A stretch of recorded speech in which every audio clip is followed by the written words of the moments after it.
తెలుగువారి ఆత్మీయ వారధి. తెలుగువారి ఆత్మీయ వారధి టోరీలో సైన్స్ అవర్ కార్యక్రమానికి స్వాగతం. ఈ కార్యక్రమాన్ని మీకు సైన్స్ ఫర్ సొసైటీ మరియు దాబు గోగినేని ఫేస్బుక్ వారి సౌజన్యంతో మీ ముందుకు తీసుకువస్తుంది మీ గోవింద్ ఫ్రమ్ కాలిఫోర్నియా. నమస్తే అండి.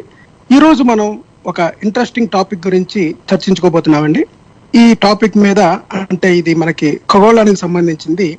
ఇది మన టోరీ రెగ్యులర్ శ్రోతలుగా వింటున్న వాళ్ళు మనకి కవిత గారు హైదరాబాద్ నుంచి మనకి ఒక నెక్స్ట్ వీక్ ఏదైనా ఒక వీక్ మీరు ఉల్కల మీద తోకచుక్కల మీద ఈ మీటియా షవర్ అంటే మనకి రాలే నక్షత్రాలు అంటే వీటి మీద ఏదైనా ఒక ప్రోగ్రామ్ చేయండి అని సూచించారనమాట. సో అందుకని మేము ఈరోజు ఈ ఎపిసోడ్ని తీసుకున్నామండి. ఈ ఎపిసోడ్లోని మేము ఖగోళానికి సంబంధించిన తోకచుక్కలు, అలాగే ఉల్కలు, ఉల్కాపాతం, ఇవన్నీ వీటి మీద అసలు వీటి ప్రభావం ఏంటి, ఇవి అసలు ఎక్కడ పుడతాయి, ఖగోళం చుట్టూ ఇవి ఎందుకు తిరుగుతూ ఉన్నాయి, అవి మనల్ని చూసిపోయే వచ్చే అతిథుల్లాగా మన భూమికి సమీపంగా వచ్చి వెళ్ళిపోతూ ఉంటాయి. ఆకాశంలో కనిపించే ఒక అందమైన అనుభవం అన్నమాట ఇదంతా. ఇవన్నీ చూస్తున్నప్పుడే అసలు ఖగోళ శాస్త్రం అంటే ఏంటి, స్పేస్ గురించి తెలుసుకోవాలన్న ఆసక్తి పెరిగి ఎంతో మంది శాస్త్రవేత్తలకి ఇటువంటి వాటి మీద పరిశోధన చేయాలి అని వీటిని మోటివేషన్ గా తీసుకొని గొప్ప గొప్ప శాస్త్రవేత్తలు అయిన వాళ్ళు ఖగోళంకి పైకి మనం చూసినప్పుడు మనకి కనిపే నక్షత్రాలు, అలాగే మన చుట్టూ ఉండే చంద్రుడు, వెన్నెల మనకి ఎంత ఆనందాన్ని ఇస్తాయో అదే విధంగా మన చుట్టూ కనిపించే ఈ నియర్ ఎర్త్ ఆర్బిట్స్ అంటే భూమికి సమీపంగా వచ్చే ఈ ఉల్కలు కానీ, ఉల్కాపాతం కానీ, తోకచుక్కలు కానీ వీటి గురించి మనకి కులంకుశంగా వీటి గురించి వివరించడానికి మనకి ఆస్ట్రేలియా నుంచి ప్రసాద్ ఇందుకూరి గారు మనతో పాటు ఈ డిస్కషన్ లో పాల్గొంటారండి. నమస్తే ప్రసాద్ గారు, వెల్కమ్ టు ద షో అండి. థ్యాంక్ యూ గోవింద్ గారు.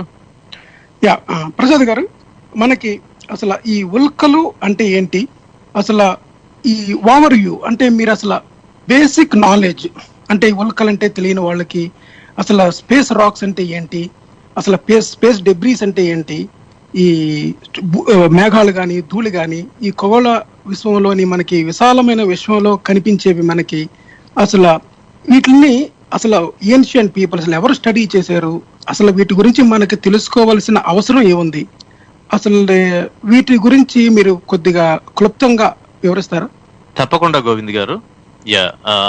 మీరు అంటున్నట్టుగా ఈ స్పేస్ డెబ్రిస్ అన్న పదం ఒకటి చెప్పారు కదా. సో ఇక్కడ డెబ్రిస్ అంటే మనకి జనరల్ గా దానికి ఉండే మీనింగ్ ఏంటంటే వేస్ట్ ఆబ్జెక్ట్స్ అని అనుకోవచ్చు అనమాట. అంటే మనకి ఇప్పుడు బిల్డింగ్ కూల్ చేస్తే డెబ్రిస్ అంటాం కదా, ఏదైనా మిగిలిపోయిన ముక్కలు కానీ ఏదైనా ఉంటాయి వాటిని. అలాగా మనకి అలాగే స్పేస్ లో కూడా, విశ్వంలో కూడా మనకి నాన్ ప్లానిటరీ బాడీస్ ఉండే అవకాశం ఉంది. ఇప్పుడు మనం సోలార్ సిస్టమ్ లో అనుకున్నా సరే, సూర్యుడి కేంద్రంగా ఉన్న సౌర కుటుంబంలో నవగ్రహాలు, లేదంటే ఇప్పుడు ప్లూటోని గ్రహం అనే డెఫినేషన్ నుంచి పక్కకి తీసేవేయటం వల్ల, అంటే డెఫినేషన్ మనం రీడిఫైన్ చేసుకోవటం వల్ల అది గ్రహం అన్న డెఫినేషన్ లో ఫిట్ అవ్వట్లేదని చెప్పి దాన్ని ఇప్పుడు మనము డ్వార్ఫ్ ప్లానెట్ అని కాల్ చేస్తున్నాం. So planets, satellites, sun itself కాకుండా ఉండే మిగతా అన్ని రకాల నాన్ ప్లానిటరీ బాడీస్ ఏమైతే ఉంటాయో వాటిల్ని మనం స్పేస్ రాక్స్ అని కానీ, లేదంటే స్పేస్ డెబ్రిస్ అని కానీ కూడా పిలుస్తాం. అంటే ఈ డెబ్రిస్ అన్నది ఏంటంటే it can be inter planetary, అంటే ప్లానెట్స్ మధ్యలో ఉండొచ్చు, ప్లానెట్స్ చుట్టూ తిరుగుతూ ఉండొచ్చు. సో మోస్ట్లీ డిఫరెంట్ ప్లేసెస్ లో అవి ఉన్న పొజిషన్ బట్టి, వాటి ఆర్బిట్స్ ని బట్టి మనం వాటి సైజుని బట్టి కూడా మనం డిఫరెంట్ నేమ్స్ తో పిలవటం జరుగుతుంది అనమాట. సో అది హై లెవెల్లో అయితే. సో ఇది డెబ్రిస్ అని ఎందుకు వాడవలసి వస్తుంది ఈ పదం అంటే, మనకి ఉన్న మోస్ట్ యాక్సెప్టెడ్ థియరీస్ ప్రకారం ఇవన్నీ కూడా left overs from solar system formation అన్నట్టుగా మనకి అవగాహన ఉంది ఇప్పుడు. అంటే సూర్య కుటుంబం ఆవిర్భవించినప్పుడు దాదాపుగా 4.6 బిలియన్ సంవత్సరాల క్రితం, ఇప్పుడు మనం అనుకున్న ఎస్టిమేషన్స్ ప్రకారం అయితే జరిగింది అనుకుంటే, అప్పుడు ఇవన్నీ కూడా they are not large enough or big enough to form separate planets అనుకోవచ్చు అనమాట. అంటే ప్లానెటరీ సిస్టమ్స్ లో ఇప్పుడు మనకి ఈ స్టార్స్ ఎలా ఫామ్ అవుతాయి, దాని చుట్టూ ప్లానెట్స్ ఎలా ఫామ్ అవుతాయి అన్నది చాలా పెద్ద కాన్సెప్ట్ అండ్ ఇంట్రెస్టింగ్ వన్. మనం ఎవరైనా ఈ కార్ల్ సాగన్ గారి కానీ, నీల్ డిగ్రీస్ టైసన్ గారి కానీ ఈ కాస్మోస్ ఎపిసోడ్స్ చూస్తే అందులో చాలా క్లియర్ గా మనకి మెన్షన్ చేస్తారనమాట. అంటే ఈ ఈ స్టార్స్ అన్ని పుట్టే ప్లేసెస్ ఎలా ఉంటాయి, తర్వాత ప్లానెట్స్ ఎలాగా ఈ లాకింగ్ అవ్వటం కానీ, లేదంటే ఆర్బిట్స్ లోకి రావటం కానీ, అలాగే ఇంటర్స్టెల్లర్ ఆబ్జెక్ట్స్ ఎలా ఉంటాయి, అలాగే ఎగ్జో ప్లానెట్స్ ఇవన్నీ కూడా ఎలా ఫామ్ అవుతాయి అన్నది ఒక చాలా పెద్ద టాపిక్. బట్ ఇక్కడ మనం చెప్పుకోవాల్సింది ఏంటంటే ఈ లెఫ్ట్ ఓవర్స్ అంటే ఏంటంటే they are not part of any one planet. అంటే ఒక ప్లానెట్ చుట్టూ ఒక డిఫైన్డ్ ఆర్బిట్ లో తిరగటం కానీ, ఒక ప్రిడిక్టబుల్ వేలో తిరగటం కానీ జరగదన్నమాట. అంటే కొద్దిగా ఒక ఎక్సెప్షన్ ఏంటంటే కామెట్స్ అనుకోవచ్చు, అంటే తోకచుక్కలు. సో కంపేర్ టు ఈ ఆస్టరాయిడ్స్ అయితే, మెటీరాయిడ్స్ అయితే వీటితో కంపేర్ చేసుకుంటే కామెట్స్ కి వీ క్యాన్ సీ దెమ్, మన కంటితో చూడవచ్చు. అంటే అది చూడగలిగేంత దగ్గరగా వచ్చినప్పుడు. అండ్ వాటికి డిఫరెంట్ కంపోజిషన్ కానీ, దాని షేప్ అండ్ దాని డిఫరెంట్ పార్ట్స్ ఆఫ్ ఇట్ కానీ అవి డిఫరెంట్ గా ఉంటాయి. సో ఇక్కడ ఏంటంటే అవి ప్రిడిక్టబుల్, అంటే దే హ్యావ్ డిఫైన్డ్ ఆర్బిట్. అంటే ఒక నిర్దిష్టమైన కక్షలో సూర్యుని చుట్టూ కొన్ని 10 సంవత్సరాలకు, కొన్ని 100 సంవత్సరాలకు ఒకసారి వచ్చి తిరిగి వెళ్ళిపోవటం అన్నది మనకి కనపడుతూ ఉంటుంది. అది కాకుండా మిగతావన్నీ చూసుకుంటే ఈ డెబ్రిస్ కానీ, స్పేస్ రాక్స్ అని కానీ ఏ పేరుతో హై లెవెల్లో మనం పిలుచుకున్నా, మనకున్న అవగాహన ప్రకారం అవన్నీ left overs from the solar system formation అన్నట్టుగా. సో మీరు ఇందాక అడిగారు ఎందుకు తెలుసుకోవాలి వీటి గురించి అని. సో ఎందుకు తెలుసుకోవాలి అంటే ఇవి మనకి ఫాజిల్ రికార్డ్స్ లాంటివి అనమాట. అంటే ఈ ప్లానెటరీ ఎవల్యూషన్ అని ఏమంటాం అంటే ఈ ప్లానెట్స్ అండ్ స్టార్ సిస్టమ్స్ కూడా పుట్టడం, జన్మించడం అనకూడదేమో, ఫామ్ అవటం దగ్గర నుంచి డిస్ట్రాయ్ అవ్వటం ఒక సైకిల్ అనుకుంటే, జస్ట్ లైక్ మన సూర్యుడు కూడా కొన్ని 4 or 5 billion years తర్వాత అయిపోతుంది. అక్కడ ఉన్నది మొత్తం ఎనర్జీ అంతా కూడా డిప్లీట్ అయిపోయి అది అంతరించిపోతుంది అనుకునే ఈ సైకిల్ అనుకున్నా సరే మనం, just for the right word. So ఇందులో ఈ సిస్టమ్ లో మనకి ఇది ఫాజిల్ రికార్డ్స్ లాంటివి. అంటే ఆల్మోస్ట్ అన్ని ఆస్ట్రాయిడ్స్ కూడా సోలార్ సిస్టమ్ ఫామ్ అయినప్పుడు అన్నట్టుగా మనకు అవగాహన ఉంది. సో వాటిని స్టడీ చేస్తే అవి అందులో ఉన్న కంపోజిషన్స్ కానీ, అలాగే కొన్ని థియరీస్ ప్రకారం మనకి లైఫ్ కూడా ఎక్స్టర్నల్ గా ఇలాంటి ఆస్ట్రాయిడ్స్ నుంచో కామెట్స్ నుంచో వచ్చి ఉండవచ్చు. అండ్ వాటర్ భూమి మీద ఉండటానికి కూడా అవకాశం కూడా బయట నుంచి వచ్చి ఉండవచ్చు అన్న థియరీస్ కూడా ఇంతకుముందు మనం కొన్ని సైన్స్ హౌస్ కార్యక్రమాల్లో డిస్కస్ చేసుకున్నాం. శరత్ గారు అది లాస్ట్ 1 year బ్యాక్ ఆల్మోస్ట్ అనుకుంటా. సో ఇది ఏంటంటే ఇది మనం విశ్వం గురించి తెలుసుకునే ఈ మన జిజ్ఞాస, మానవునికి జనరల్ గా ఉండే కుతూహలం ఏదైతే ఉందో దానికి ఉపయోగపడే ఎవిడెన్స్ని మనకి అందిస్తుంది అన్న కారణం మీద మనము వాటి గురించి స్టడీ చేసుకోవటం మనకి ఇంపార్టెంట్ అనమాట అండి. ఓకే, థ్యాంక్ యూ అండి ప్రసాద్ గారు, చాలా క్లియర్ ఇంట్రడక్షన్ ఇచ్చారు ఇనీషియల్ గా. అంటే వీటి వల్ల అంటే మనకి ఈ తోక చుక్కల్లో ఉండే ఐసీ ఆబ్జెక్ట్స్ లోని, అంటే ఇది పూర్తి ఐసీ ఆబ్జెక్ట్స్ లో ఉన్నవి ఈ కెమికల్ కాంపోజిషన్ బట్టి ఈ విశ్వం పుట్టుక యొక్క రహస్యాలు అనమాట.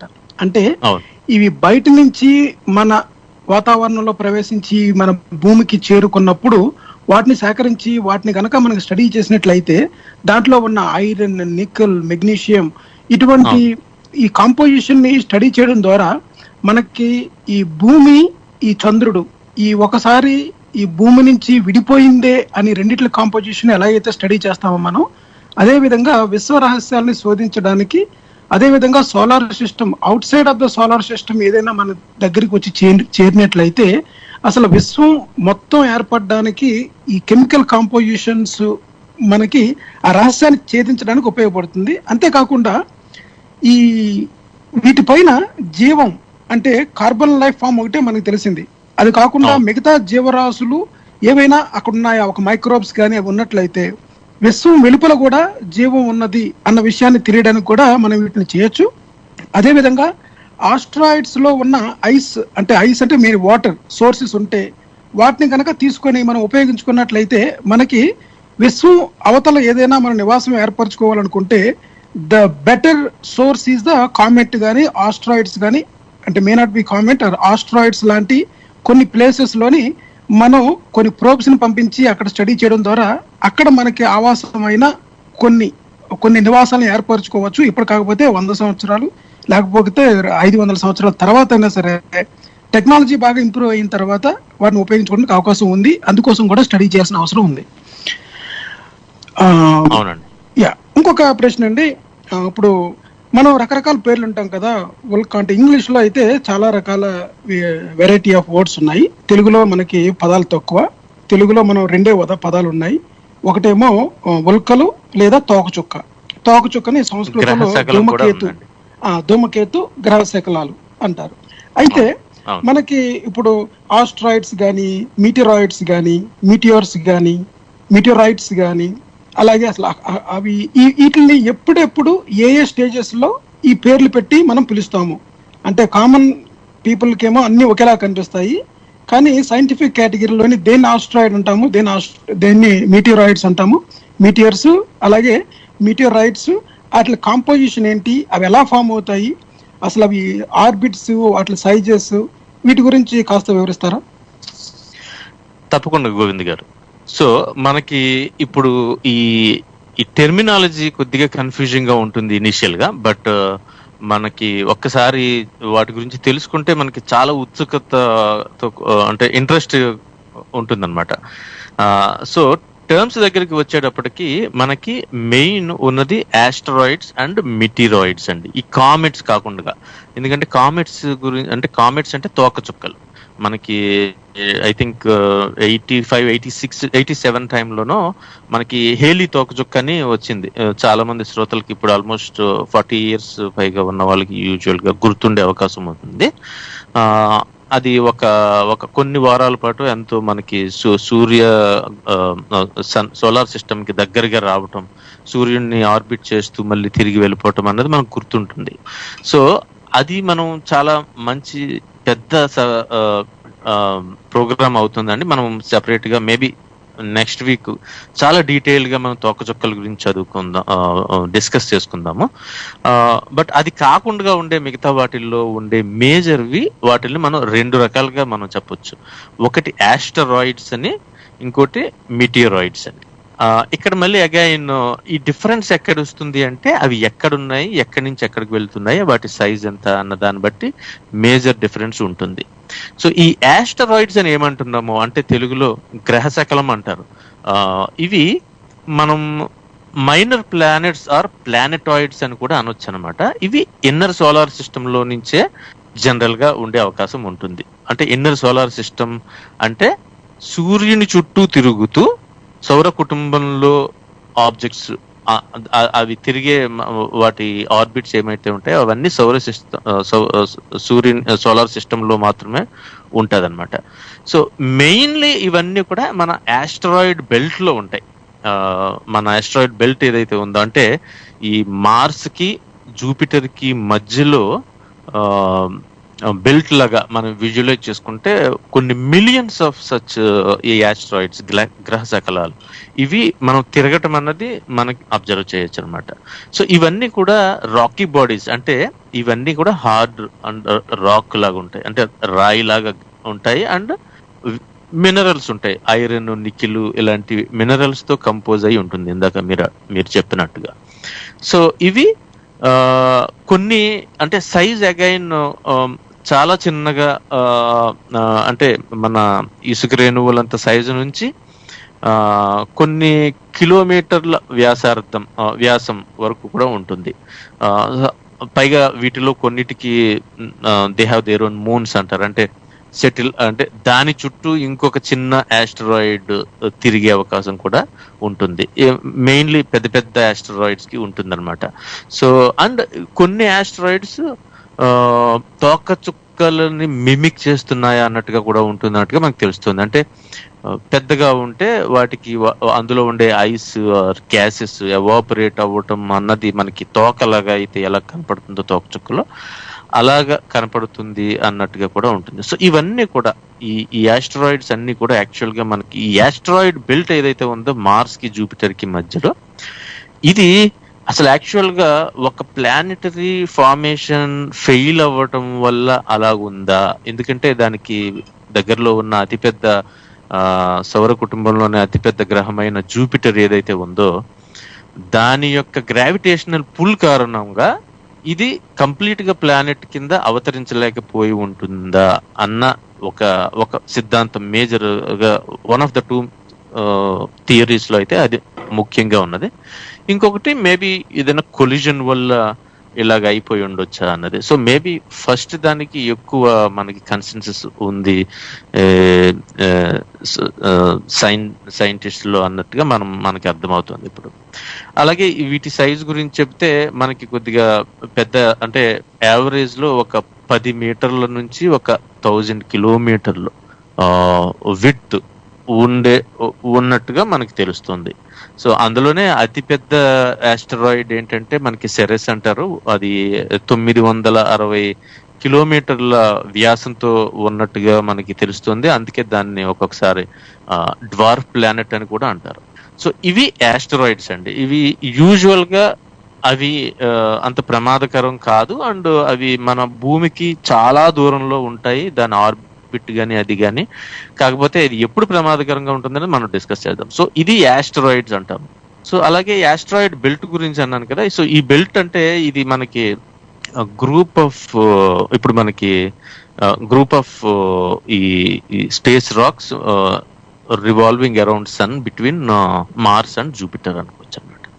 సో ఇది దూరం వచ్చేటప్పటికి మనకి ఒక 2.5 ఆస్ట్రోనామికల్ యూనిట్స్ దూరంలో ఉన్నట్టు తెలుస్తుందండి. అంటే ఆస్ట్రోనామికల్ యూనిట్ అంటే శ్రోతలకి సూర్యుడి నుంచి భూమికి మధ్యలో ఉండే డిస్టెన్స్ ఏదైతే ఉందో దానిని మనం ఒక ఆస్ట్రోనామికల్ యూనిట్ కింద మనం పేరు పెట్టుకున్నాం. అంటే మనం ఇంకా మీటర్లు కిలోమీటర్లు ఇవి దొరకవు, వాటికి అందవు. కాబట్టి ఇంకా పెద్ద పెద్ద దూరాలకి వెళ్ళేటప్పటికి ప్లానెట్స్ కి మధ్యలో దూరం కానీ, అలాగే స్టార్స్ కి, ప్లానెట్ నుంచి వేరే స్టార్స్ కి దూరం మనం అదైతే లైట్ ఇయర్స్ లో కొలుస్తాము. అంటే కాంతి ఒక సంవత్సరంలో ఎంత దూరం ప్రయాణించగలుగుతుందో అది మనము నక్షత్రాల మధ్యలో ఉండే దూరాల గురించి డిస్కషన్ చేయాల్సి వచ్చినప్పుడు యూజ్ చేస్తాం. అలాగే with in the solar system లో మనకి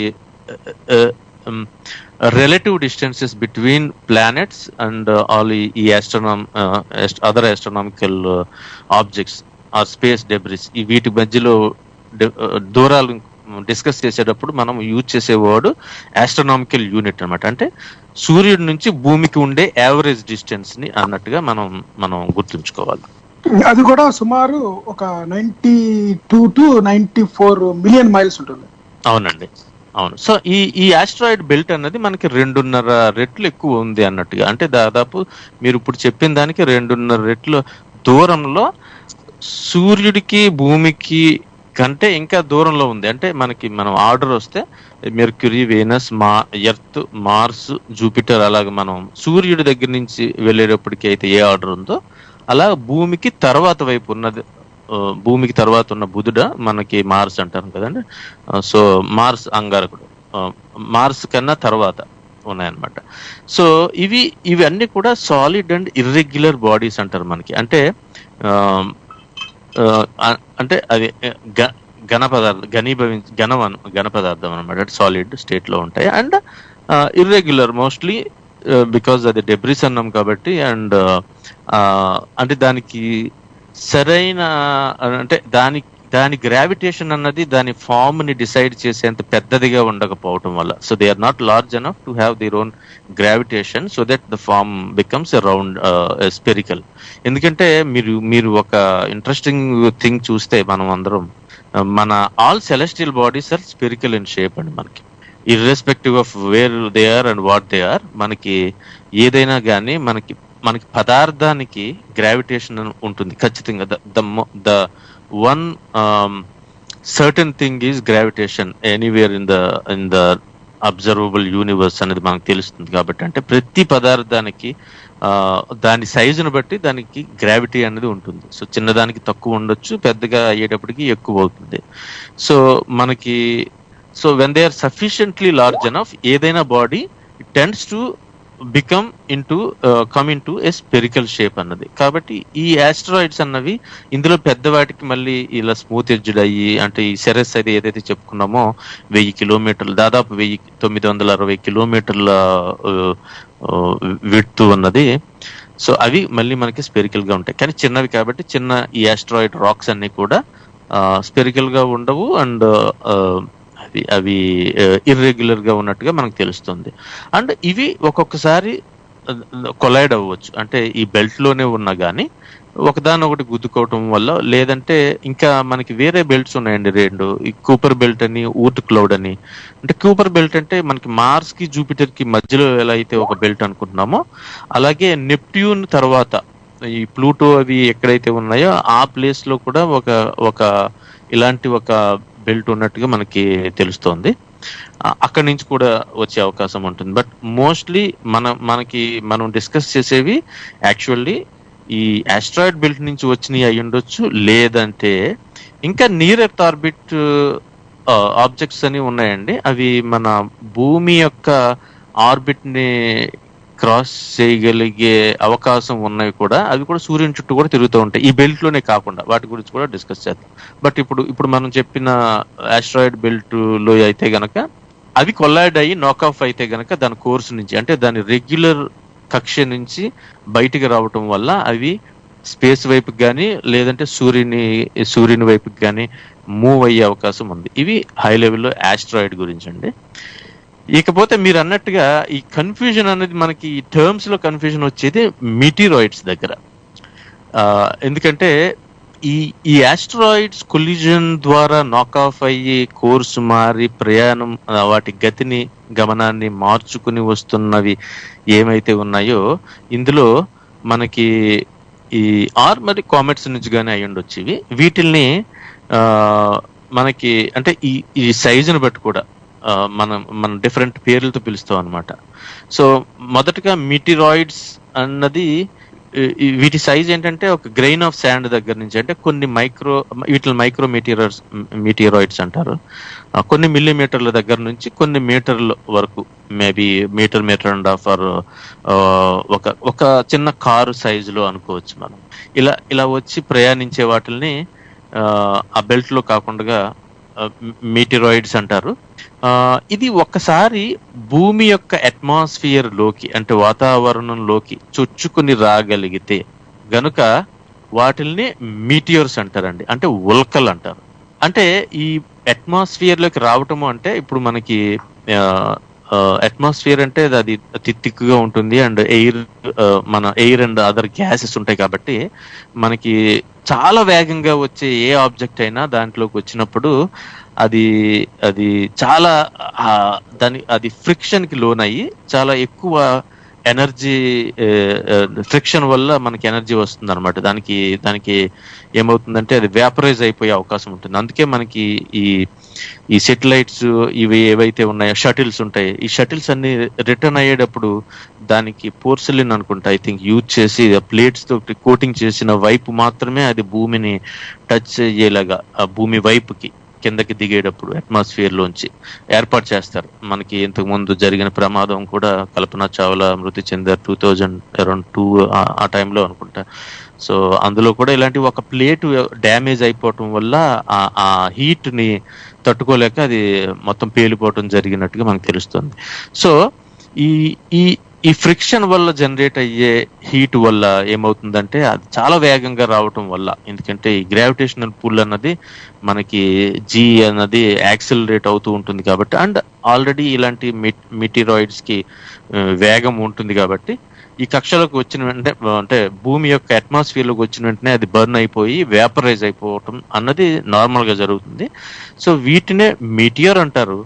అది నేలని తాకగలిగేంత పెద్ద సైజు ఉండి కంప్లీట్ గా వేపరైజ్ అవ్వకపోతే గనక దానిని మీటియర్ రైట్ అంటారు. అంటే మనకి దొరికిన తర్వాత, కింద పడిన తర్వాత భూమి మీద దొరికితే గనక. సో ఇక్కడ 3 ఉన్నాయండి. మీటియరాయిడ్ అంటే స్పేస్ లో రాక్స్, చిన్న రాక్స్ మూవ్ అవటం గురించి చెప్పుకోవచ్చు.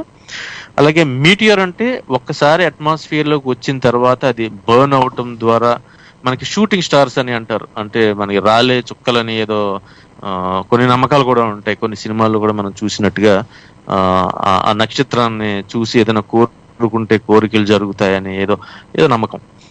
సో ఇది ఈ ఉల్క అనుకోవచ్చు, అలాగే షూటింగ్ స్టార్ అంటారు. ఇలాంటివి ఎక్కువగా జరిగితే గనక మనకి ఉల్కాపాతం అంటాం అనమాట. అంటే మీటియర్ షవర్ అంటారండి. అంటే ఇది ఎప్పుడు ఎక్కువగా జరుగుతుందంటే మనకి ఏదైనా తోకచుక్క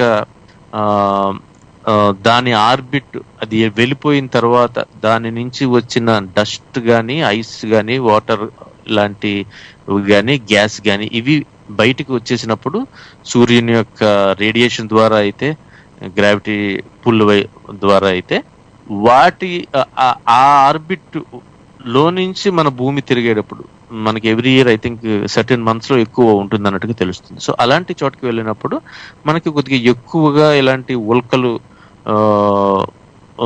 భూమి యొక్క అట్మాస్ఫియర్ లోకి వచ్చే అవకాశం ఉంటుంది. కాబట్టి అలాంటప్పుడు ఉల్కాపాతం అన్నది మనకి చెప్పడం జరుగుతుంది. అంటే ఒక్కొక్కసారి చెప్తూ ఉంటారు మనకి నాసా వాళ్ళు, వీళ్ళు కూడా ఏంటంటే ఈ నెల సో డేట్స్ లో ఒక 2-3 రోజుల పాటు మనకి ఈ ప్రదేశంలో ఉన్న వాళ్ళకి ఉల్కాపాతం వీక్షించే అవకాశం ఉండొచ్చు అన్నట్టుగా. సో అది మిటియర్ అంటే అదండి. మిటియరాయిడ్స్ లో మిటియర్ అన్నది భూమి యొక్క అట్మాస్ఫియర్ లోకి వచ్చిన తర్వాత, అలాగే అది కింద పడిపోయిన తర్వాత ఏదైనా అంటే if it is big enough, అది కింద పడిన తర్వాత భూమి మీద మనకి దొరికితే గనక దాన్ని మీటియరైట్ అంటాం. సో మనకి పరిశోధనలో ఉపయోగపడేవి ఈ మీటియరైట్స్ అన్నమాట. ఓకే అండి, థ్యాంక్ యూ అండి ప్రసాద్ గారు. అంటే ఇంకొక ముఖ్యంగా చెప్పుకోదగ్గది ఏంటంటే ఈ ఉల్కలు అనేవి ఒక సాలిడ్ రాక్ లాగా ఉంటాయి. తోకచుక్కలు అయితే ఒక లిక్విడ్ ఫామ్ లో ఉన్నట్టు ఉంటాయి అన్నమాట, ఐసీ ఆబ్జెక్ట్స్. అవి దాంట్లో ఉన్న ఐస్ అండ్ డస్ట్ అవి సూర్యుడికి దగ్గరగా వచ్చినప్పుడు ఆ గ్యాసెస్ ఏదైతే ఉన్నాయో ఆ గ్యాసెస్, ఆ షైనీ పాట్ అంతా కూడా మనకి ఒక తోకలాగా కనిపిస్తుంది అనమాట. అవి సుమారు కొన్ని 100 మైళ్ళు దూరంలోని ఉండవచ్చు అనమాట, అంత అలా కనిపించడానికి. అది ఒక పీనట్ సైజ్ కనుక మనం తీసుకుంటే తోక మట్టికి ఒక మల్టిపుల్ టైమ్స్ అనమాట, అంత కొన్ని 10s of 100s of meters ఉన్నంత పొడుగు ఉన్నట్టు ఉంటుంది. అది ప్రతిసారి సూర్యుడికి దగ్గరగా వచ్చి తిరిగి వెళ్ళిపోతూ ఉన్నప్పుడు దాంట్లో ఉన్న కొంత ద్రవ్యరాశి తగ్గుతూ ఉంటుంది అనమాట. ఎందుకంటే ఈ వేడికి దాంట్లో ఉన్న ఈ ఐసీ ఆబ్జెక్ట్స్ లో ఉన్న ఈ గ్యాసెస్ అన్ని కరిగిపోయి పోవడం వల్ల కొన్నాళ్ళకి అది అంతరించిపోతూ ఉంటుంది. కానీ అలా తిరుగుతూ ఉంటుంది. దాని కక్ష ఏదైతే ఉందో దాని ఆర్బిట్ అది టోటల్ గా సెపరేట్, అది వచ్చి భూమిని గుద్దుకోవడం అనేది జరగదన్నమాట. అది ఒకటి ముఖ్యమైన విషయము. తర్వాత మీరు అన్నారు కదా, ఈ ఉల్కాపాతాలు లేదా ఉల్కా వర్షాలు, మీటియర్ షవర్ అవి ఏవైతే ఉన్నాయో అవి సుమారు ఒక సంవత్సరానికి ఒక 14 ఉల్కాపాతాలు కురుస్తాయని, ఇవి ఎప్పుడు వస్తాయో ముఖ్యంగా మన నాసా కానీ వాళ్ళ సైంటిస్టులు అందరూ కూడా స్కైని అబ్జర్వ్ చేస్తున్న వాళ్ళందరూ కూడా దాన్ని చూసి, అంటే చాలా అద్భుతమైన దృశ్యం అనమాట. అంటే ఫ్రీ ఫైర్ వర్క్స్ అనుకోవచ్చు. మనకి ఒక ఫ్రీ ఫైర్ వర్క్స్ గనక జరుగుతుందంటే అవి కొన్ని లక్షల మీటియర్స్ అవి భూమిలో ప్రవేశించి, అవి ఇసుకరేణికొత్త చిన్నగా ఉండొచ్చు, ఒక కాయిన్ అంత ఉండొచ్చు, కానీ అవి వస్తూ ఆ అధికమైన పీడనమైన ఈ భూమి చుట్టూ ఉన్న వాతావరణంలోకి ప్రవేశించినప్పుడు ఆ రాపిడికి, ఆ ఘర్షణ, ఆ ఫ్రిక్షన్ కి అవి మాడి మసి అయిపోతాయి అనమాట. అలా అవి మండుతున్నప్పుడు మనకి కనిపించే ఒక అద్భుతమైన దీపావళి లాంటిది అది. అవి 1833 ఒకసారి నవంబర్ 12న, అదేవిధంగా 1799లో ఒకసారి, 1860 ఒకసారి అతిపెద్ద ఉల్కాపాతం జరిగినట్టుగా మనకి రికార్డ్ అయి ఉన్నాయి అనమాట. అవునండి. అలాగే వీటిని ఇది ఏదైతే ఉందో అంటే మోస్ట్ రీసెంట్ గా కూడా మనం చూస్తే మనకి 2013 ఫిబ్రవరిలో అనుకుంటా చెలిబ్రిన్స్క్ అని ఒక రష్యాలో ఒక ప్రదేశంలో ఒక పెద్ద మిటియర్ అన్నది రావటం జరిగింది. సో అది ఎక్స్ప్లోడ్ అయిపోయింది. అంటే మనకి అట్మాస్ఫియర్ లోకి వచ్చినప్పుడు అది సైజ్ కూడా పెద్దగా ఉండటం వల్ల దాన్ని ఫైర్ బాల్ అంటాం. అంటే ఇలాగా ఒక అట్మాస్ఫియర్ లోకి వచ్చిన తర్వాత ఎక్స్ప్లోడ్ అయిపోయి ఒక ఫైర్ సూర్యుడు లాంటిది మనకి విజిబుల్ గా చూడగలిగేంత ఉన్నప్పుడు దాన్ని బొలాయిడ్ అంటారండి. అది షాక్ వేవ్ కూడా క్రియేట్ చేస్తుంది అనమాట. అంటే అది వచ్చే ఆ స్పీడ్ వల్ల కూడా ఏమవుతుందంటే మనకి అప్పుడు రష్యాలో జరిగినప్పుడు చాలా దాదాపు 1500 మంది గాయపడినట్టుగా మనకి తెలుస్తోంది. అంటే ఈ షాక్ వేవ్ వల్ల ఈ విండోస్ అన్ని అద్దాలన్నీ పగిలిపోవడం వల్ల ఫారెస్ట్ లో కూడా మనుషులకి చాలా చెట్లకి ఫైర్ అంటుకొని అది కొన్ని కిలోమీటర్ల దూరంలో చాలా వాటికి మాడిపోయినట్టుగా మనకి. ఇప్పుడు వీటి ఇంపాక్ట్ గురించి చెప్తారా మీరు? అలాగా ఈ ఇంపాక్ట్ అంటే అది వచ్చి కనుక గుద్దుకుంటే అవి ఎంత చిన్న సైజు ఉన్నా సరే అసలు అంత విధ్వంసం కలిగించడానికి కారణం ఏంటి? మనం ఇప్పుడు అంటే ఎంతో వేగంగా వస్తున్నవి అవి అతి చిన్న సైజులో ఉన్నా సరే, అంటే సుమారు ఒక కిలోమీటర్ నుంచి ఒక 6 కిలోమీటర్లు అంత సైజు ఉన్న ఒక ఆస్ట్రాయిడ్ గనక వచ్చి భూమిని గుద్దుకున్నట్లయితే అసలు జరిగే ఆ విధ్వంసం అనేది ఎలాగుంటుంది? అసలు వాటి ఇంపాక్ట్ గురించి కొంత వివరిస్తారా? తప్పకుండా డిస్కస్ చేద్దామండి. సో ఇప్పుడు ఈ మీటియర్ రైట్ అనేది అయితే అన్నామో అంటే మనకి ఉల్క శకలం అంటే మిగిలినది మనకి కనపడేది మనకి అంటే ఈ రాళ్ళలాగే ఉంటాయి. అవి చాలాసార్లు మనకి అది ఉల్క శకలం అని కూడా తెలియదు నార్మల్ పీపుల్కి అయితే. సో ఇవి సంవత్సరానికి దాదాపుగా ఒక 500 వరకు మనకి ఎర్త్ సర్ఫేస్ ని మీద పడే అవకాశం ఉంది మనం అబ్జర్వ్ చేయగలిగేవి అనుకుంటే గనక. ఆన్ అన్ యావరేజ్ మనకు ఒక 10 వరకు దొరుకుతున్నట్టుగా మనకి తెలుస్తోంది. బట్ యాక్చువల్లీ ఎందుకంటే 70% మనకి భూమి మీద ఉన్నది ఇంకా ఉపరితలం అంతా సముద్రము. అండ్ చాలా మటుకు మనకి కనపడకపోవచ్చు, చూడకపోవచ్చు. కాబట్టి యాక్యురేట్ ఎస్టిమేట్ అన్నది కరెక్ట్ గా లేదండి. యాక్చువల్ గా అది మెటీరియల్ సైజు ఆర్ వెయిట్ విషయంలోకి వస్తే మనకి 5 నుంచి 300 మెట్రిక్ టన్నుల వరకు రోజుకి పడుతున్నట్టుగా మనకి తెలుస్తోంది. సో యావరేజ్ లో అనుకున్నా ఒక 80 నుంచి 100 టన్నుల మెటీరియల్, అది most of which is again small particles అన్నట్టుగా అండ్ అట్మాస్ఫియర్ లో బర్న్ అయిపోయిన తర్వాత. సో ఇంపాక్ట్ గురించి చెప్తే గనక మనకి ఆబ్జెక్ట్ ఎంత చిన్నదైనా కానీ అది వచ్చే వేగం కూడా దాన్ని మన డినోట్ చేస్తుంది అన్నమాట, దానికి కలిగించే ఇంపాక్ట్ ని. సో చిన్నవి అయితే పర్వాలేదు కానీ అంటే కనీసం కొన్ని అడుగుల నుంచి మీటర్లు వెడల్పు ఉన్న ఆస్ట్రాయిడ్స్ కానీ అంటే ఇంక పెద్దవైతే మనం ఆస్ట్రాయిడ్స్ అనే మాట్లాడుకోవాలి సైజుని బట్టి అనుకుంటే, వాటి యొక్క ఇంపాక్ట్ అన్నది చాలా ఎక్కువ ఉంటుంది. అంటే మనకి ఇది వేటితో కొలుస్తారంటే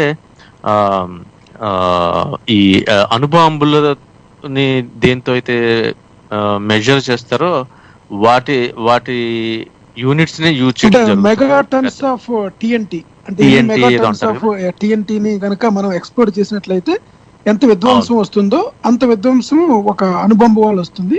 సో ఉల్కా అంటే ఒక ఆస్ట్రాయిడ్, పెద్ద ఆస్ట్రాయిడ్ కూడా అంతకంటే కొన్ని 100 రెట్లు విధ్వంసాన్ని సృష్టించగలదు. అవునవును, అందుకే మన డైనోసార్లు అంతరించిపోవటానికి వాటికి కూడా ఇప్పుడు మనకి ఉన్న అవగాహన ప్రకారం కూడా అది ఎందుకు ఇలాంటి ఒక ఆస్ట్రాయిడ్ ఇంపాక్ట్ వల్ల అన్నట్టుగా మనకి తెలుస్తుంది. 65 మిలియన్ ఇయర్స్ బ్యాక్ అవును, అది మెక్సికోలో అదే యుకాటన్ పెనిన్సులా అని ఉంటుంది మెక్సికోలో. సో అక్కడ జరిగినట్టుగా మనకి దాని వల్ల తర్వాత వచ్చిన పరిణామాల వల్ల అంతరించిపోయినట్టుగా మనకు థియరీ ఉంది. సో అంటే అది సైజు పెట్టికే కొలిది దాని ఇంపాక్ట్ ఎక్స్పోనెన్షియల్ గా పెరిగిపోవడం అనేది మనం చూడొచ్చు అనమాట. సో అది క్రియేట్ తీసుకొచ్చే షాక్ వేవ్ కానీ ఇంపాక్ట్ వల్ల వచ్చిన ఫోర్స్ కానీ దానివల్ల భూమి యొక్క కక్షలో మార్పులు కూడా రావటం అన్నది మనము గమనించవచ్చు అనమాట. ఇంకొకటి ఇక్కడ ఇంపాక్ట్ గురించి చెప్పినప్పుడు దీని మీద 2 హాలీవుడ్ మూవీస్ ఉన్నాయి. ఒకటేమో డీప్ ఇంపాక్ట్ అనే మూవీ ఒకటి, ఇంకొకటేమో ఆర్మగెడాన్ అనే మూవీ బ్రూస్ విల్లిస్ మూవీ అన్నమాట. అదేంటంటే ఈ వస్తున్న ఆస్ట్రాయిడ్ పైకి ల్యాండ్ అయ్యి అక్కడ ఒక అటామిక్ బాంబు పెట్టి దాన్ని 2గా స్ప్లిట్ చేస్తారన్నమాట before it is eating the earth. అప్పుడు ఒక స్మాల్ ఆస్ట్రాయిడ్ వచ్చి భూమిని గుద్దుకుంటుంది అనమాట. అప్పుడు దాని ఇంపాక్ట్ చూపిస్తాడు. అలాగే డీప్ ఇంపాక్ట్ లో కూడా ఒకటి స్మాల్ వచ్చి కొట్టుకుంటుంది అనమాట. సో యాక్చువల్ గా అది సృష్టించే విధ్వంసం ఎలాగుందో మనకి CGI గ్రాఫిక్స్ లో తెలియాలి అంటే ఆ 2 మూవీస్ చూసినప్పుడు మనకి కొంత అవగాహన వస్తుంది. అవునండి, మంచి పాయింట్ తీసుకొచ్చారు. అవునండి. సో ఇక ఇంపాక్ట్ గురించి చెబితే యూజువల్ గా ఇవి కొలైడ్ అయ్యి డైవర్ట్ అయిన ఆబ్జెక్ట్స్ కింద మనం అర్థం చేసుకోవచ్చు. అవి మనము అంటే దాదాపుగా గత 7,000 సంవత్సరాల్లో కనీసం ఒక పెద్ద ఆస్ట్రాయిడ్ మన భూగ్రహాన్ని గుద్దినట్టుగా మనకి డేటా అయితే లేదు, ఎక్కడ కూడా సూచనలు లేవు. Which is a good thing అనుకోవచ్చు మనం. ఎందుకంటే అలాంటి ఒక్క ఆస్ట్రాయిడ్, ఇప్పుడు డైనోసార్ని ఎక్స్టింక్ట్ చేసిన ఆస్ట్రాయిడ్ లో సగం ఉన్నా సరే మానవాళికి అంటే లైఫ్ మొత్తానికి కాకపోయినా కనీసం చాలా మటుకి లైఫ్ అన్నది అంతరించిపోయే అవకాశం ఉన్నట్టుగా మనకి తెలుస్తుంది ఇంపాక్ట్ స్టడీస్ బట్టి మనం అర్థం చేసుకోవాల్సింది. అలాగే ఇంతకు ముందు ఈవెంట్స్ చూస్తే గనక ఇప్పుడు అరిజోనాలో ఒకటి ఉందండి. అది ఒక 50,000 సంవత్సరాల క్రితం జరిగినట్టుగా ఇంపాక్ట్ వల్ల ఏర్పడిన క్రాటర్స్ అంటారు మనకి. అంటే ఈ భూమి మీద క్రాటర్ అంటారు కదా దాన్ని. అవును, అరిజోనా మీటియర్ క్రాటర్ అంటారు, యుఎస్ లో అట్టుగా మనకు తెలుస్తుంది. సో అది బాగా ఫేమస్. అంటే ఈ క్రాటర్స్ అంటే ఇప్పుడు మనకి చంద్రుడి మీద అంటే అన్ని సెలెస్టియల్ బాడీస్ కి, అన్ని ప్లానెట్స్ కి ఇప్పుడు ఇలాంటివే మార్స్ మీద ఉన్నాయి, చంద్రుడి మీద ఉన్నాయి, వేరే అబ్జర్వ్ చేయగలిగే గ్రహాల మీద కూడా ఉన్నట్టుగా మనకు తెలుస్తుంది. సో ఇది ఎలా తెలుస్తుంది అంటే ఆ క్రాటర్ ని అబ్జర్వ్ చేస్తే గనక అది అక్కడ ఉండే మెటీరియల్, దాని కంపోజిషన్ బట్టి అది ఎంత కాలం క్రితం జరిగి ఉండొచ్చు, ఎంత పెద్ద ఆబ్జెక్ట్ అయి ఉండొచ్చు, ఎలాంటిది అయి ఉండవచ్చు అన్నది మనము, అలాగే డైరెక్షన్ కొద్దిగా వరకు కూడా మనము ప్రిడిక్ట్ చేయగలిగే అవకాశం ఉంటుందన్నమాట. సో ఇలాంటి క్రాటర్స్ మనకి ఈ మన భూగ్రహం మీద కొద్దిగా కన్సిడరబుల్ గా పెద్దగా కనపడేవి దాదాపుగా ఒక 175 వరకు ఉన్నట్టుగా తెలుస్తోంది. అలాగే మనకి సౌత్ ఆఫ్రికాలో రెడిఫోర్ట్ క్రాటర్ అని ఒకటి ఉంటుంది. అది 190 కిలోమీటర్ల రేడియస్ తో ఉన్నట్టుగా మనకి తెలుస్తుంది. అది ప్రపంచంలోనే పెద్ద ఇంపాక్ట్ స్ట్రక్చర్ అని మనం చెప్పుకోవచ్చు అనమాట. సో ఇది మోస్ట్లీ సర్క్యులర్ గా కానీ స్లైట్లీ ఓవెల్ షేప్ లో కానీ ఉండటం అన్నది మనం గమనించవచ్చు. సో అది ఇంపాక్ట్ అయిన చోట కూడా అంటే 190 కిలోమీటర్ల రేడియస్ అంటే దాదాపు ఒక 400 కిలోమీటర్ల విడ్త్ లో ఒక పెద్ద గొయ్య లాంటిది అంటే చుట్టూ పైకి లేచి ఉంటుంది అనమాట, అంటే మన అగ్నిపర్వతానికి ఉన్నట్టుగా. సో అది చాలా చాలా స్టడీస్ కి ఉపయోగపడుతుంది అనమాట అండి. అలాగే ఇందాక చెప్పుకున్నట్టుగా ఈ మెక్సికోలో ఉన్న యుకాటన్ పెనిన్సులా దగ్గర ఉన్న ఇంపాక్ట్ సైట్ అన్నది డైనోసార్లు 65 మిలియన్ల సంవత్సరాల క్రితం మన భూమి నుంచి పెర్మనెంట్ గా ఎక్స్టింక్ట్ అయిపోవటానికి ఏర్పడిన ప్రతికూల పరిస్థితులకి రూట్ కాజ్ కింద మనం చెప్పుకోవచ్చు అనమాట. ఇప్పుడు అలాగే ఎస్టిమేట్స్ ఉన్నాయండి. ఇప్పుడు అంటే నాసా వాళ్ళు కొన్ని యూరోపియన్ స్పేస్ ఏజెన్సీ వాళ్ళ ఎస్టిమేట్స్ ప్రకారం కనీసం వన్స్ ఎన్ ఇయర్ అంటే సంవత్సరానికి ఒక్కసారైనా సరే ఒక ఆటోమొబైల్ సైజ్డ్ అంటే మన ఒక కొన్ని 3-4 మీటర్లు వ్యాసం ఉన్న ఆస్ట్రాయిడ్స్, ఒక కారు సైజు ఆస్ట్రాయిడ్ అన్నది భూమి యొక్క అట్మాస్ఫియర్ ని, భూమి వాతావరణంలోకి రావటం అన్నది యావరేజ్ గా జరగవచ్చు. అది ఒక ఫైర్ బాల్ లాంటిది క్రియేట్ చేసుకుని అది డిజింటిగ్రేట్ అయిపోతుంది. అంటే చిన్న చిన్నవి కింద విడిపోవటము, ఫ్రిక్షన్ వల్ల బర్న్ అయిపోవటము, లేదంటే మల్టిపుల్ స్మాల్ పీసెస్ కింద అయిపోయి బాలాయిడ్స్ కింద మారటం అన్నది, అంటే అవి ఎక్స్ప్లోడ్ అయిపోవటం అన్నది జరుగుతుంది అన్నట్టుగా మనకి తెలుస్తుంది. అంటే అప్రాక్సిమేట్ గా ఎస్టిమేట్ లో. అలాగే మనకి ఈ B612 ఫౌండేషన్ అనేది ఒకటి ఉందండి. అది వాళ్ళు ఏం చెప్తారంటే ఈ హీరోషిమా సైజు యొక్క ఎక్స్ప్లోజన్స్ అన్నవి కనీసం ఒక్కసారి జరుగుతుంది. కాకపోతే అవన్నీ కూడా చాలా హై ఇన్ అట్మాస్ఫియర్ లో జరుగుతాయి కాబట్టి మనకి డిటెక్ట్ చేయటం కూడా కష్టము అన్నట్టుగా తెలుస్తుంది. అండ్ ఇంకొకటి ఏంటంటే మనకి ఇందాక చెప్పుకున్నట్టు 70% భూమి ఉపరితలం అంతా నీటితో కప్పబడి ఉండటము అక్కడ. అండ్ చాలా ల్యాండ్ మీద కూడా చాలా చోట్ల ఇప్పుడు రష్యా అండ్ సైబీరియా ఇలాంటి ప్రదేశం, అంటార్కిటిక్, ఆర్కిటిక్, గ్రీన్లాండ్ ఇలాంటి చాలా ప్రదేశంలో మానవుని ఉనికి కూడా లేని ప్లేస్లు కూడా ఉన్నాయి. సో అరౌండ్ 80% అనుకున్నా సరే మనకి అక్కడ ఏం పడినా ఎక్కడ పడినా ఎలాంటివి జరిగినా అన్లెస్ అది చాలా పెద్దవి అయితే కానీ మానవులకైతే మనకి నేకెడ్ ఐకి మన కళ్ళకి కనపడవు. కాబట్టి మనకి తెలియదు అనమాట. అంటే ఎస్టిమేట్స్ అన్నది ఎక్కువే ఉంటుంది, మనం అనుకున్న దానికన్నా ఎక్కువే ఉండొచ్చు అన్నట్టుగా తెలుస్తుంది. అలాగే ప్రతి 5,000 సంవత్సరాలకి ఒక్కసారి ఒక ఫుట్బాల్ ఫీల్డ్ అంతా యాస్టరాయిడ్ అన్నది భూమిని చేరుకుని సిగ్నిఫికెంట్ డ్యామేజ్ కలుగజేసే అవకాశం ఉన్నట్టుగా మనకి ఎస్టిమేట్ ప్రకారం అయితే తెలుస్తుంది. అలాగే కొన్ని మిలియన్ ఏళ్ళకి ఒక్కసారి గ్లోబల్ డిజాస్టర్ కింద మారగలిగేంత పెద్ద సైజు యాస్టరాయిడ్స్ భూమిని చేరవచ్చు అన్నది మనకి తెలుస్తుంది. ఇవి ఎస్టిమేట్స్ అన్నమాట. అలాగే కాకపోతే ఇప్పుడు ఏంటంటే ఇప్పుడున్న మనకి ఆధునిక సాంకేతిక పరిజ్ఞానంతో ఇప్పుడు నెక్స్ట్ క్వశ్చన్ ఏంటంటే మరి ఇలాంటివి ఎప్పుడైనా వస్తాయి అనుకుంటే మనం ఏం చేయొచ్చు అన్నది ఒక చాలా పెద్ద స్టడీ అనమాట. ఈ నాసా వాళ్ళ స్పేస్ గార్డ్ ప్రోగ్రామ్ అని ఉంది. వాళ్ళు ఏం చేస్తారంటే వీటిల్ని ఈ డిటెక్ట్ చేసి ట్రాక్ చేయటం జరుగుతుంది. ఆల్మోస్ట్ ఈ వరల్డ్ వైడ్ కొలాబరేషన్ ఉందండి. ఈ స్కై వాచింగ్ ఇవి చేస్తూ చాలా కొలాబరేటివ్ గా ఒకళ్ళు డేటా షేర్ చేసుకుంటూ వీళ్ళు చెప్పేది ఏంటంటే నియర్ ఫ్యూచర్ లో యాస్ట్రాయిడ్ కొలిజన్ జరిగే అవకాశం అన్నది ఎక్స్ట్రీమ్లీ లో అన్నట్టుగా మనం ఆ పదం వాడతారు. అంటే ఆల్రెడీ మనకి చాలా పెద్ద ఇంపాక్ట్ చేయగలిగేంత సైజులో ఏదైనా ఉంటే అది ఇప్పటికీ మనకి ఆల్రెడీ కనపడాలి అన్నది ఒక థియరీ. అండ్ ఈ పాన్ స్టార్స్ అని ఒకటి ఉంది, అంటే panoramic survey telescope and rapid response system అని.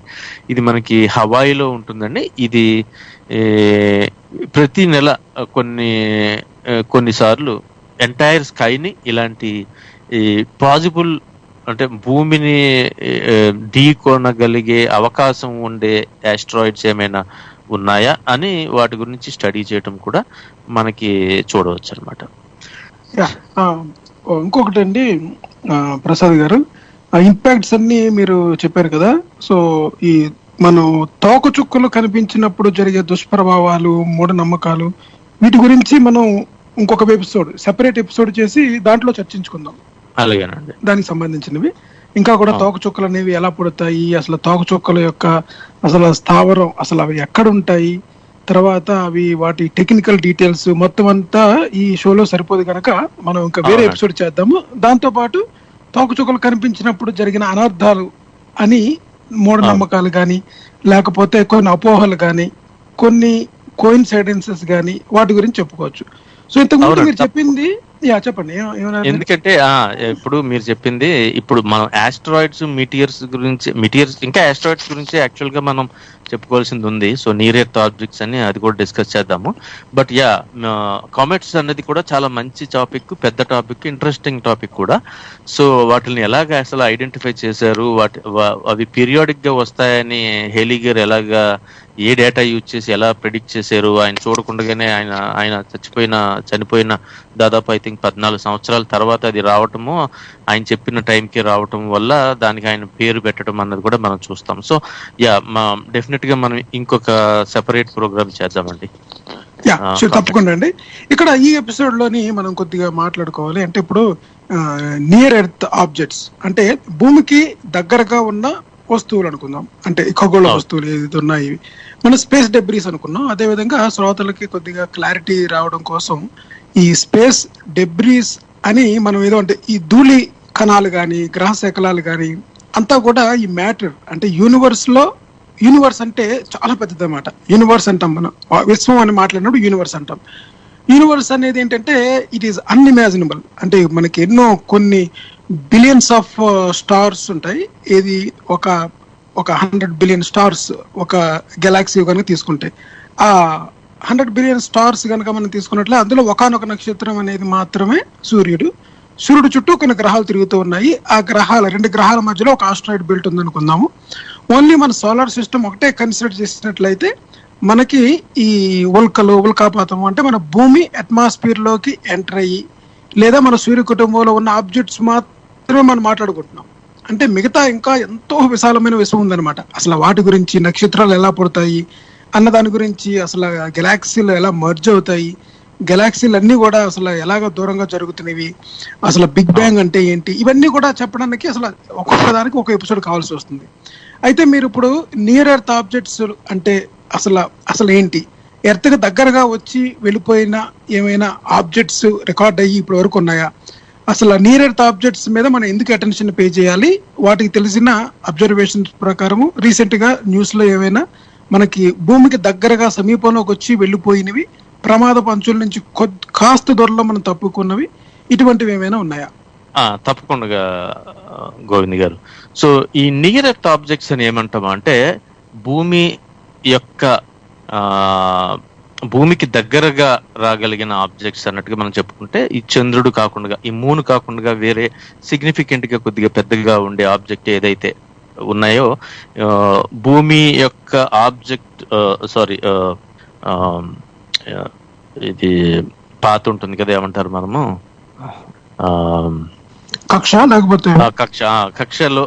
సో భూమి యొక్క కక్షతో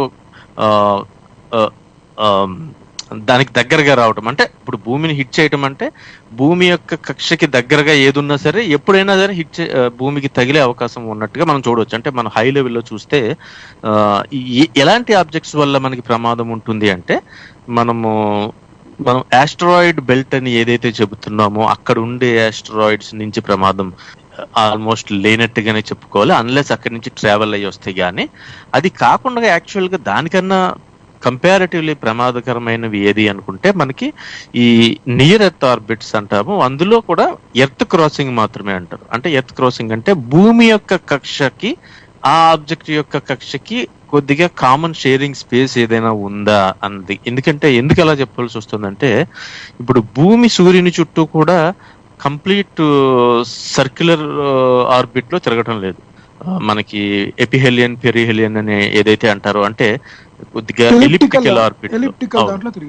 అంటే మనం కొద్దిగా అంటే అర్థమయ్యేలా చెప్పుకోవాలనుకుంటే, ఖచ్చితంగా కాకపోయినా ఒక గుడ్డులాగా అనుకోవచ్చు. అంటే షేప్ ఖచ్చితంగా గుండ్రంగా కాకుండా ఉండేది అనుకుంటే గనక, ఆల్మోస్ట్ మనకి సూర్యుని చుట్టూ తిరిగే అన్ని గ్రహాలకి కూడా ఎలిప్టికల్ ఆర్బిట్ అన్నదే మనం గమనించవచ్చు అనమాట. అండ్ ఇన్ఫాక్ట్ చూస్తే గనక మనము సోలార్ సిస్టమ్ తో పాటు మన సౌర మండలంతో కంపేర్ చేస్తే వేరే వాటిల్ని, సౌరమండలంలో గ్రహాలు చాలా క్లోజ్ టు, అంటే ఈ అనేది 0 అంటారు. అంటే ఇది ఈ ఎసెంట్రిసిటీ అంటారు. అంటే ఒక ఆబ్జెక్ట్ ఇంకో ఆబ్జెక్ట్ చుట్టూ ఎంత గుండ్రంగా తిరుగుతుంది అన్న దాన్ని చెప్పేదాన్ని మనం ఆర్బిటల్ ఎసెంట్రిసిటీ అంటాం. అంటే ఈ ఎసెంట్రిసిటీ అన్నది 0 అంటే ఖచ్చితంగా గుండ్రంగా తిరుగుతున్నట్టు. సో మనకి యూజువల్ గా సెలెస్టియల్ బాడీస్ 0లో ఉండవు, స్లైట్లీ పెద్దగా ఉంటది. అంటే ఖచ్చితంగా గోళాకారం కాకుండా కొద్దిగా ఎలిప్టికల్ ఆర్బిట్ వస్తుంది అనమాట. దాన్ని తెలుగులోని దీర్ఘవృత్తాకారం అంటాం కదా. దీర్ఘవృత్తాకారం, థ్యాంక్ యూ అండి. సో మనకి ఇక్కడ 4 ఉన్నాయన్నమాట. అంటే circle, ellipse, parabola and hyperbola అంటాం మనం.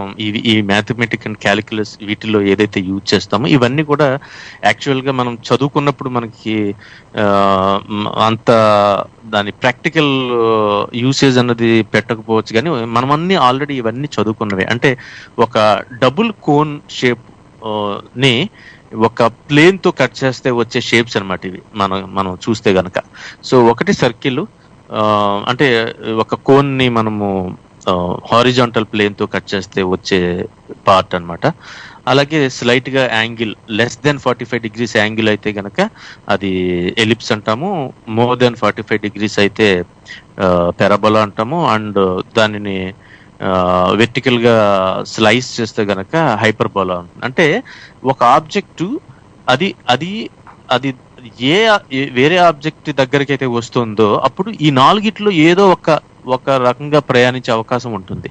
సో సర్క్యులర్ గా ప్రయాణించేది అనుకుంటే ఎలిప్టికల్ గా అది ఆర్బిట్ లో ఉంటుంది ఎప్పటికీ. అలాగే పెరాబోలా ఎలిప్స్ కూడా ఆర్బిట్ లో ఉంటుంది.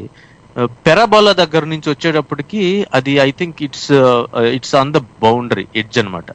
సో పెరాబోలా అన్నది ఇన్ఫైనెట్లీ బిగ్ సర్క్యులేటింగ్ ఆర్బిట్ అవ్వచ్చు.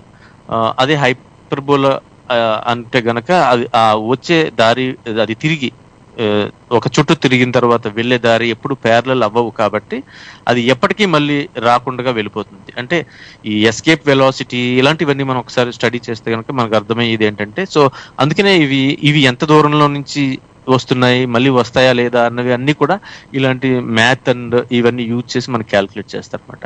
సో ఇప్పుడు ఇది ఎందుకు చెప్పానంటే, ఇది మనం కామెట్స్ గురించి చెప్పినప్పుడు కూడా మనకి వస్తుంది ఇది ఈ ఎసెంట్రిసిటీ అన్నది. అలాగే ఈ నియరెస్ట్ ఆబ్జెక్ట్స్ ని కూడా ఇవి ఎంత దూరంలో ఉన్నాయి, వాటి పాత్ మన భూమి యొక్క ఆర్బిట్ తోటి దానికి రిలేటివ్ గా ఎటువైపు ఉన్నది అన్న దాన్ని బట్టి 4 రకాలుగా డివైడ్ చేయొచ్చు అనమాట. సో ఇదంతా అందుకు చెప్పాను. సో అవి క్విక్ గా చెప్పేస్తాను. 4 ఏంటంటే, ఇప్పుడు అటిరా అంటారండి. అటిరా, అటెన్, అపోలో, అమోర్ అంటారు. సో ఇందులో కొన్ని ప్రమాదకరం కావు, కొన్ని ప్రమాదకరం. అంటే ఫ్యూచర్ లో హెజార్డస్, పొటెన్షియల్లీ హెజార్డస్ ఆస్ట్రాయిడ్స్ అంటారు వీటిని. సో అటిరస్ అంటే ఇప్పుడు మనం ఇంకో టర్మ్ మనము చూడాల్సింది ఏంటంటే ఈ ఎపిహెలియన్ అండ్ పెరిహెలియన్ అగైన్. సో ఎపిహెలియన్ అంటే ఇప్పుడు మనం అనుకున్న ఎలిప్స్ లో, అంటే భూమి సూర్యుని చుట్టూ ఖచ్చితంగా సర్క్యులర్ గా కాకుండా దీర్ఘవృత్తాకారంలో తిరుగుతుంది. అంటే ఒక కోడిగుడ్డు మాదిరి, ఒకసారి దగ్గరగా ఉండొచ్చు సూర్యుడికి కొద్దిగా, ఒకసారి దూరంగా ఉండొచ్చు ఒక చోట. సో సంవత్సరానికి ఒకసారి తిరిగే ఈ ఆర్బిట్ లో ఎపిహెలియన్ అంటే సూర్యునికి చాలా దూరంగా, అంటే ఫార్దెస్ట్ పాయింట్ ఏదైతే ఉందో దాన్ని ఎపిహెలియన్ అని, అలాగే దగ్గరగా ఉన్నది ఏదైతే క్లోజెస్ట్ ఉందో దాన్ని పెరిహెలియన్ అంటాం. ఇవి ఎందుకు చెప్పాల్సి వస్తుందంటే, ఇవే సేమ్ ఈ నియర్ ఎర్త్ ఆర్బిట్స్ లో ఉన్న ఈ ఆబ్జెక్ట్స్ కి కూడా అలాంటి పాతే ఉంటుంది. కాబట్టి ఈ ఆస్టరాయిడ్ యొక్క ఎపిహెలియన్ భూమి యొక్క పెరిహెలియన్ కన్నా తక్కువ ఉంటే, అంటే భూమి సూర్యునికి దగ్గరగా రాగలిగేంత ప్రదేశం కంటే కూడా ఈ ఆస్ట్రాయిడ్ యొక్క ఎపిహెలియన్ ఎక్కువ ఉంటాయి. అంటే చాలా దూరం దాని ఆర్బిట్ లో చాలా దూరం వెళ్ళగలిగే ప్రదేశం ఒక ఆస్ట్రాయిడ్ కి భూమి చాలా దగ్గరగా రాగలిగే ప్రదేశం కన్నా కానీ తక్కువ ఉంది అనుకుంటే దానివల్ల భూమికి ప్రమాదం ఉండదు అని. అంటే ఇప్పుడు మీరు చిన్న రబ్బర్ బ్యాండ్ అనుకోండి, ఈ ఆస్ట్రాయిడ్ అది, మన భూమిది పెద్ద రబ్బర్ బ్యాండ్ అనుకుని, రెండు కూడా సైజు కూడా మనము ఆపోజిట్ డైరెక్షన్స్ లో స్ట్రెచ్ చేసినా గానీ లోపల ఉన్న ఆస్ట్రాయిడ్ భూమి యొక్క కక్షకి దగ్గరగా వచ్చే అవకాశం లేదు. ఇలాంటి ఆస్ట్రాయిడ్స్ ని మనము అటీరాస్ అంటారు. ఇవి భూమికి సూర్యునికి మధ్యలో ఉంటాయి, మధ్యలో తిరుగుతాయి, అండ్ అవి పర్మనెంట్ గా భూమి యొక్క ఆర్బిట్ కి లోపలే ఉండటం అన్నది కూడా మనం చెప్పొచ్చు. ఇవి చాలా ఈ 4 గ్రూపుల్లో చాలా తక్కువ ఉంటాయి అనమాట. ఇవి ఎటిరస్ అంటారండి. చెప్పుకోవచ్చు, అవును, రాదన్నట్టుగా చెప్పుకోవచ్చు. అలాగే 2 వచ్చేసి అటెన్స్ అంటారు. అంటే ఇవి 1 ఆస్ట్రానామికల్ యూనిట్ కన్నా దాని సెమీ మేజర్ యాక్సిస్ తక్కువే ఉంటుంది. అంటే 1 ఆస్ట్రానామికల్ యూనిట్ అంటే మనం ఇందాక చెప్పుకున్నట్టుగా సూర్యునికి భూమికి ఉండే దూరం అనుకుంటే గనక, ఇవి భూమికి ప్రాక్సిమిటీ అంటే దగ్గరగా ఉంటుంది అనమాట. లోపలికే ఉన్నా సరే దగ్గరగా ఉంటుంది. సో ఇవి మనకి 2019 లెక్కల ప్రకారం దాదాపుగా 1490 వరకు ఇలాంటి వాటిని ఐడెంటిఫై చేయడం జరిగింది. ఇవి పొటెన్షియల్లీ హెజార్డస్ అంటారు. అంటే ఈ ఎటెన్ అనేది ఏదైతే ఉందో దానివల్ల ప్రమాదం ఉండొచ్చు. కాకపోతే దానికన్నా ప్రమాదమైనవి నెక్స్ట్ వచ్చేదన్నమాట అండి. ఇప్పుడు ఎపోలో అండ్ అమోర్. అగైన్ మనం లోపల ఏదైతే 2 రకాలు వచ్చినాయో అలా బయట కూడా టైం అయిపోయిందండి. మనకి ఇంకొక తక్కువ 2 minutes లో ఫినిష్ చేసేయండి మీరు. చెప్పేస్తాం. ఓకే అండి. సో ఈ అపోలో అంటే ఇవేంటంటే ఇది semi major axis greater than earth ఉంటుంది అనమాట. అంటే దీని పెరిహీలియన్ అన్నది ఎర్త్ యొక్క ఎపిహీలియన్ కన్నా తక్కువ ఉంటుంది. అంటే భూమి నుంచి సూర్యుడి నుంచి అత్యధిక దూరం భూమి దాని కక్షలో వెళ్ళగలిగే ప్రదేశం కంటే ఈ ఆర్బిట్ ఈ ఆబ్జెక్ట్ యొక్క పెరిహీలియం తక్కువ ఉంటుంది, కాబట్టి అది భూమి యొక్క కక్షలోకి అంటే షేర్ చేసుకోవటం లేదా ఢీ కొట్టే అవకాశం ఉండేలాగా ప్రయాణించడం అన్నది జరుగుతుంది అన్నట్టుగా తెలుస్తోంది. ఇది 2018 డిసెంబర్ లెక్కల వరకు మనం చూసుకున్న దాదాపుగా 10,485 వరకు మనకి తెలిసినవి పెద్దవి ఉన్నట్టుగా తెలుస్తుంది. ఇందులో దాదాపు 1,648 వరకు పొటెన్షియల్లీ హజార్డస్ ఆస్ట్రాయిడ్స్ కింద, అంటే ఎప్పుడైనా సరే మన భూమికి దగ్గరగా వచ్చే అవకాశం ఉన్నట్టుగా మనకు తెలుస్తోంది. సో మనకి ఇందాక చెప్పుకున్న రష్యాలో ఎక్స్ప్లోడ్ అని చెప్పుకున్నది కూడా ఇదే క్లాస్ ఆఫ్ ఆస్ట్రాయిడ్ కిందకి వస్తుంది అనమాట. ఇంకా ఆఖరితో వస్తే ఎమోర్ అంటారండి. ఇది దాని ఆర్బిటల్ పెరిహీలియన్ అంటే దాని నియరెస్ట్ పాయింట్ టు సన్ అన్నది మన ఎర్త్ యొక్క ఫార్దెస్ట్ పాయింట్ కన్నా కూడా ఎక్కువ ఉంటుంది, అంటే భూమికి దగ్గరగా వచ్చే అవకాశం దాదాపుగా లేనట్టే. సో ఇలాంటివి మనకి మన 433 యూరోస్ అనే ఒకటి ఉంది. యాక్చువల్ గా దాని మీదకి మనం ఒక స్పేస్ ప్రోబ్ ను కూడా తీసుకుని పంపటం ఒక రోబోటిక్ స్పేస్ ప్రోబ్ అంటారు, అంటే మనుషులు ఎవరు కాకుండా దాన్ని రిమోట్ గా ఇక్కడి నుంచి మనము రేడియో వేవ్స్ ద్వారా కంట్రోల్ చేస్తూ పంపటం జరిగింది. అది ఎలా ఎమోర్ అన్న టైప్ అనమాట అండి. సో ఇలాంటివి దాదాపు 7,427 వరకు మనకి తెలిసినవి యాజ్ ఆఫ్ 2019 ఉన్నట్టుగా తెలుస్తుంది. సో ఇవి నియర్ ఎర్త్ ఆర్బిట్స్ లో మనకి ఉన్న 4 రకాల క్లాసిఫికేషన్. ఓకే, థ్యాంక్ యూ అండి ప్రసాద్ గారు. మీరు చెప్పిన ఈ అన్మాన్డ్ ప్రోబ్ ఏదైతే ఉందో అది అక్కడికి వెళ్ళి అక్కడి నుంచి కూడా అక్కడున్న డస్ట్ ని అక్కడున్న మెటీరియల్ ని కలెక్ట్ చేసుకొని తీసుకొని మళ్ళీ భూమి మీదకి వచ్చి మనకి దాని దగ్గరలో ఉన్న అసలు దాని కాంపోజిషన్ ఏంటి అంటే మనం దాని మీద ల్యాండ్ అయ్యి తీసుకొని వచ్చి ఇక్కడ ల్యాబ్ లో దాన్ని చేసే అంత శాస్త్ర విజ్ఞానం అనేది అంత బాగా అభివృద్ధి చెందింది అనమాట. అంటే మనం భూమి మీదకి రావాల్సిన పని లేదు, మనమే దాని దగ్గరికి వెళ్ళి దిగి మెటీరియల్ కలెక్ట్ చేసుకొని భూమి మీదకి వచ్చి మనం పరిశోధన చేయొచ్చు. వీటికి కూడా చాలా ఎక్స్ట్రీమ్ క్యాలిక్యులేషన్స్ మ్యాథ్, ఎందుకంటే దానికి కూడా మళ్ళీ గ్రావిటీ ఉంటుంది, అది రొటేట్ కూడా అవ్వచ్చు చాలా స్పీడ్, మళ్ళీ అగైన్ చాలా స్పీడ్ గా అది రొటేట్ అవుతూ ఉంటే కనుక దాని మీద ల్యాండ్ అవ్వటం అనేది కూడా చాలా కష్టంతో కూడుకున్నది. సో చాలా వేరియబుల్స్ ఇన్వాల్వ్ అయి ఉంటాయి అక్కడ. మూన్ మీద ల్యాండ్ అవడం అనేది ఇంకా ఈజీగా చెప్పొచ్చేమో, కానీ ఒక కామెట్ మీద ల్యాండ్ అవడం అనేది దాని క్యాలిక్యులేషన్స్ అసలు అక్కడ మారిపోతూ ఉంటుంది. కానీ మన సైంటిఫిక్ క్యాలిక్యులేషన్స్ చూడండి, అంటే ప్రిడిక్షన్స్ వీటిలో ఇందాక అన్నారు వచ్చింది కాబట్టి చెప్తున్నా. ఈ 1994లో అనుకుంటా షూమేకర్ లెవీ అని ఒక 9 ముక్కలైనటువంటి ఒక ఆస్ట్రాయిడ్ బుధ గ్రహాన్ని గుద్దుకున్నప్పుడు కదా అది జూపిటర్. అవును, అది కరెక్ట్ ప్రిడిక్ట్ చేయటము, దాన్ని ఆ తర్వాత దాని ఇంపాక్ట్ ని అబ్జర్వ్ చేయగలగటం కూడా మనం చూస్తాం. సో ప్రెడిక్షన్ అంటే మనం లెక్కల మాట్లాడుకుందామండి. మనకి టైం అయిపోయింది ప్రసాద్ గారు. Thank you very much. Thanks అండి ప్రసాద్ గారు. శ్రోతలు, ఇప్పటి వరకు మనం సైన్స్ అవర్ కార్యక్రమంలోని తోకచుక్కలు, ఉల్కలు, ఉల్కాపాతం మొదలైన వాటి గురించి తెలుసుకున్నాము. అలాగే వచ్చే వారం మనం తోకచుక్కల మీద ప్రత్యేకంగా ఒక షో అనమాట, దాని వల్ల వచ్చిన అనర్థాలు అవన్నీ కూడా మనకి ప్రసాద్ గారు మనం ఒక గ్రూప్ డిస్కషన్ లో పెట్టుకుందాం. అప్పటి వరకు సెలవండి. Thank you very much. Thank you Govind.